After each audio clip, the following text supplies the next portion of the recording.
ناظرین محترم، آزادی سے قبل جو جموں و کشمیر تھا، آزادی کے بعد اس کو دو حصوں میں تقسیم کر کے ایک حصہ پر پاکستان اپنا تسلط قائم کیے ہوئے ہے اور ایک حصہ ہندوستان کے زیر انتظام ہے۔ صدیوں راجاؤں مہاراجاؤں کے راج کے بعد سول حکومت اور گورنر راج کے دوران یہاں کی عوام اپنی زندگیاں گزار رہی ہے۔ ہندوستان جموں و کشمیر کو تاج تصور تو کرتا ہے،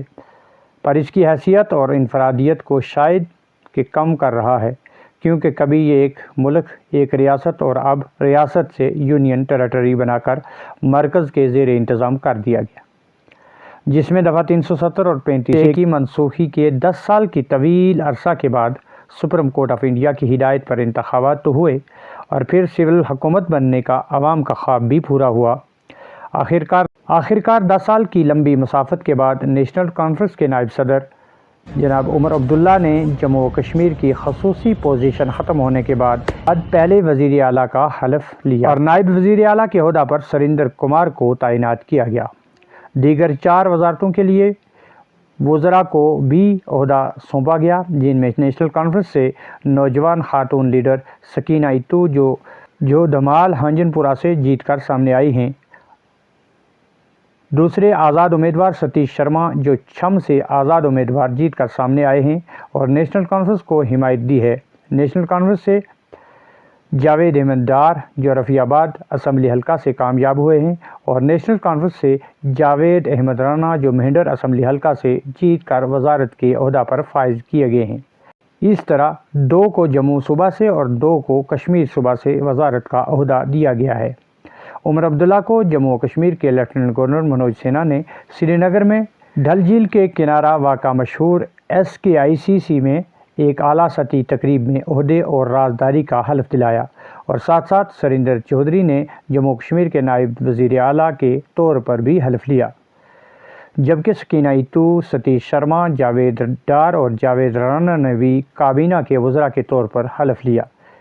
اس سے ظاہر ہوتا ہے کہ عمر عبداللہ نے سریندر چودھری کو نائب وزیر اعلیٰ کے طور پر شامل کر کے جموں خطے پر توجہ مرکوز کی ہے۔ جموں کشمیر کو 10 سالوں کے بعد منتخب حکومت ملی ہے۔ حالیہ اسمبلی انتخابات میں نیشنل کانفرنس ایک واحد سب سے بڑی پارٹی کے طور پر ابھری ہے، جس نے اپنے طور پر 42 سیٹیں حاصل کی۔ نیشنل کانفرنس کو جموں خطہ سے 4 آزاد MLAs کی حمایت بھی حاصل ہوئی ہے اور کانگریس کی 6 سیٹوں کی حمایت بھی نیشنل کانفرنس کو ہی ملی، جس کی وجہ سے نیشنل کانفرنس کے پاس سیٹوں کی تعداد 53 تک پہنچ گئی ہے، جبکہ جموں میں BJP 29 سیٹوں پر کامیابی حاصل کر چکی ہے۔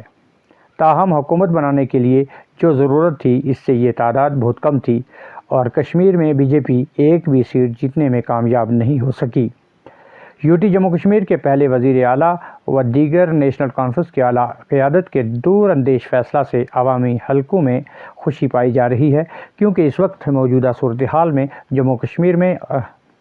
عہدوں سے زیادہ ریاست کی بحالی اور دفعہ 370 کی وکالت کا اہم معاملہ ہے، جس کو لے کر جموں اور کشمیر سے کابینہ میں برابر وزراء لائے گئے ہیں۔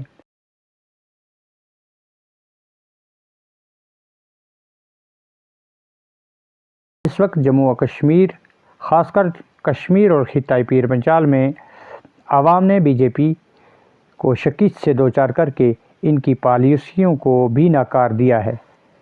اب موجودہ حکومت اور اس کے وزراء MLAs کی یہ ذمہ داری بنتی ہے کہ وہ دوران انتخابات عوام کے ساتھ جو وعدے کر چکے ہیں ان وعدوں پر کھرا اترے اور جموں و کشمیر میں ترقی اور خوشحالی کی وہ بہاریں لوگوں کو دکھائیں کہ جن کا لوگوں کے ساتھ وعدہ کیا گیا ہے، تاکہ آئندہ لوگوں کو مزید مشکلات سے دوچار نہ ہونا پڑے، مزید جموں کشمیر کے تشخص اور ریاست کی بحالی کے لیے اولین فرصت میں کام کیا جائے۔ بہت بہت شکریہ۔